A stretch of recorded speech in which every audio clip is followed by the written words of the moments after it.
20세기 중반 1947년 7월 2일 미국의 뉴멕시코주 남동부의 로스웰 인근에서 미확인 비행 물체가 추락했다는 음모론이다.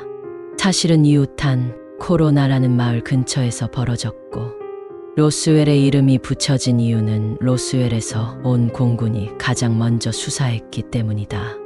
UFO 음모론 역사에서도 가장 유명한 사례이자 두고두고 회자되고 있는 음모론이다.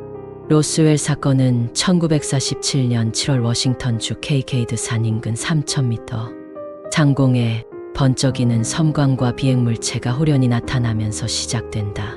당시 실업가로서 자가용 비행기를 몰고 가던 케네스 아놀드는 일반 비행기 속도보다 3배나 빠른 시속 2,560km로 무리지어 날아가는 9개의 번쩍이는 비행물체를 목격했고 이는 언론을 통해 널리 보도됐다.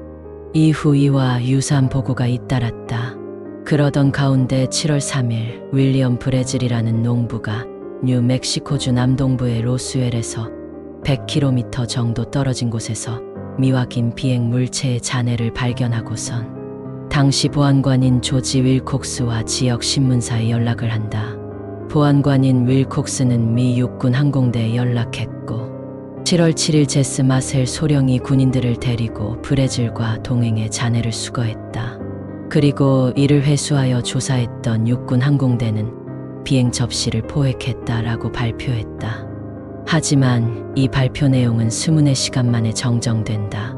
7월 8일 육군 항공대는 기상 관측용 기구가 추락한 잔해를 회수했다고 공식 발표했다. 아울러 7월 9일 이를 취재했던 지역 신문사에서는 윌리엄 브레즐이 발견한 것이 은박지와 종이, 테이프, 그리고 막대였다고 보도하면서 사실상 육군 항공대의 발표 내용을 뒷받침했다. 그러면서 이 사건은 사소한 해프닝으로 잊혔다.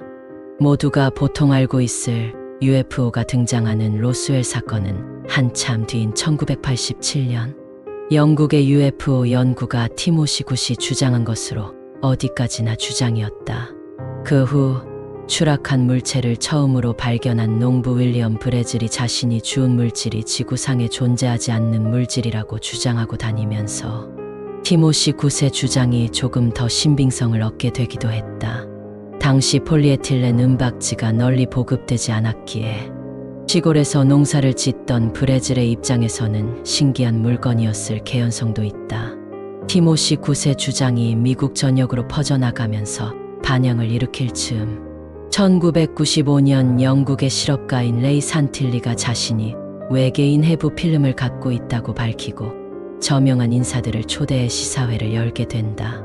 이 필름의 제작 시기가 1947년 혹은 1967년이라는 감정을 받게 되고 결국 다큐로 만들어져 전 세계로 방영되게 된다. 한때 LRV라는 물건의 잔해일 것이라는 추측이 음모론자들 사이에서 떠돌아다녔다.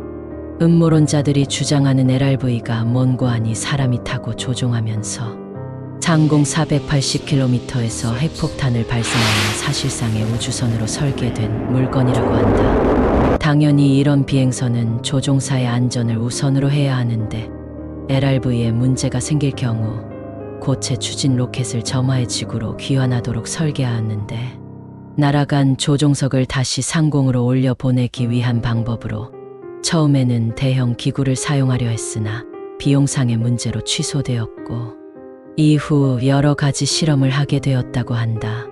이 과정에서 행한 실험이 하이 다이빙 실험으로 사람이 아닌 마네킹을 태우고 실험했는데 이 과정에서 추락한 기체의 잔해를 농부가 발견한 것이며 더욱이 로스웰 사건이 부상한 시점은 한창 냉전이 진행 중인 시기였기에 미국 입장에서는 당연히 그거 우주에서 핵 공격하는 물건 실험하다가 추락한 거예요. 라고 최신 무기 개발 상황을 떠벌릴 수 있을 리가 없으니 대충 얼버무렸는데 그것이 티모시 굿의 주장과 타이밍 좋게 맞아떨어지면서 로스웰 사건이 화제를 몰고 오게 된 것이라는 설이다. 사실 정부 입장에서도 그게 뭔지 파고들기보다는 저런 뜬구름 잡는 소리가 더 기밀유지에 좋으니 굳이 정정하지 않은 듯하다. LRV 계획은 파퓰러 메카닉스 2000년 11월자에서 처음 다루어졌는데 문제는 그 기사에서는 LRV 계획은 1950년대 후반에야 만들어졌다고 나왔고 현재까지 LRV의 실험이 실제로 있었는지조차 불분명하다. 암호명 모굴 계획에서 극비리에 개발한 음파 탐지기가 추락했다는 게 공식 발표다.